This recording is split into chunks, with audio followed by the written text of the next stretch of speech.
اے پیغمبر ان سے کہو کہ بھلا میں تم کو ایسی چیز بتاؤں جو ان چیزوں سے کہیں اچھی ہو؟ سنو، جو لوگ پرہیزگار ہیں ان کے لیے اللہ کے ہاں باغات بہشت ہیں جن کے نیچے نہریں بہ رہی ہیں، ان میں وہ ہمیشہ رہیں گے، اور پاکیزہ بیویاں ہیں، اور سب سے بڑھ کر اللہ کی خوشنودی۔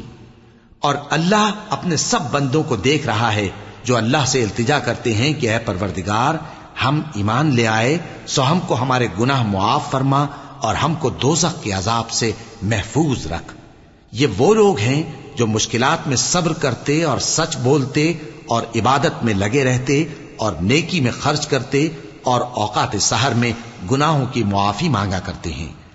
اللہ تو اس بات کی گواہی دیتا ہے کہ اس کے سوا کوئی معبود نہیں، اس حال میں کہ وہ انصاف کا حاکم ہے، اور فرشتے اور علم والے بھی گواہی دیتے ہیں کہ اس غالب حکمت والے کے سوا کوئی لائق عبادت نہیں۔ دین تو اللہ کے نزدیک اسلام ہی ہے، اور اہل کتاب نے جو اس دین سے اختلاف کیا تو علم حاصل ہونے کے بعد آپس کی ضد سے کیا، اور جو شخص اللہ کی آیتوں کو نہ مانے تو اللہ جلد حساب لینے والا ہے۔ اے پیغمبر، پس اگر یہ لوگ تم سے جھگڑنے لگیں تو کہنا کہ میں اور میرے پیرو تو اللہ کے فرمانبردار ہو چکے، اور اہل کتاب اور ان پڑھ لوگوں سے کہو کہ کیا تم بھی اللہ کے فرمانبردار بنتے اور اسلام لاتے ہو؟ پس اگر یہ لوگ اسلام لے آئیں تو بے شک ہدایت پالیں، اور اگر تمہارا کہا نہ مانے تو تمہارا کام صرف اللہ کا پیغام پہنچا دینا ہے، اور اللہ اپنے بندوں کو دیکھ رہا ہے۔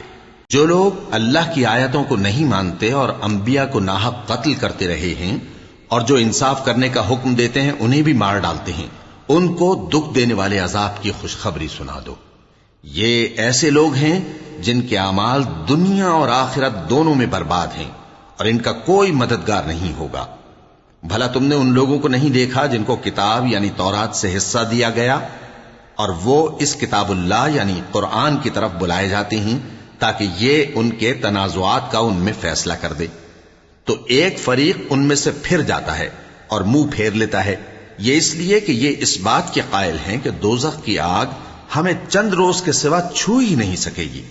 اور جو کچھ یہ دین کے بارے میں بہتان باندھتے رہے ہیں اس نے ان کو دھوکے میں ڈال رکھا ہے۔ تو اس وقت کیا حال ہوگا جب ہم ان کو جمع کریں گے، یعنی اس روز جس کے آنے میں کچھ بھی شک نہیں، اور ہر نفس اپنے اعمال کا پورا پورا بدلہ پائے گا اور ان پر ظلم نہیں کیا جائے گا۔ کہو کہ اے اللہ، اے بادشاہی کے مالک،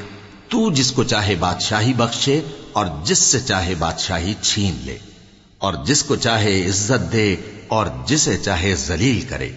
ہر طرح کی بھلائی تیرے ہی ہاتھ ہے، اور بے شک تو ہر چیز پر قادر ہے۔ تو ہی رات کو دن میں داخل کرتا اور تو ہی دن کو رات میں داخل کرتا ہے، تو ہی بے جان سے جاندار پیدا کرتا ہے اور تو ہی جاندار سے بے جان پیدا کرتا ہے، اور تو ہی جس کو چاہتا ہے بے حساب رزق بخشتا ہے۔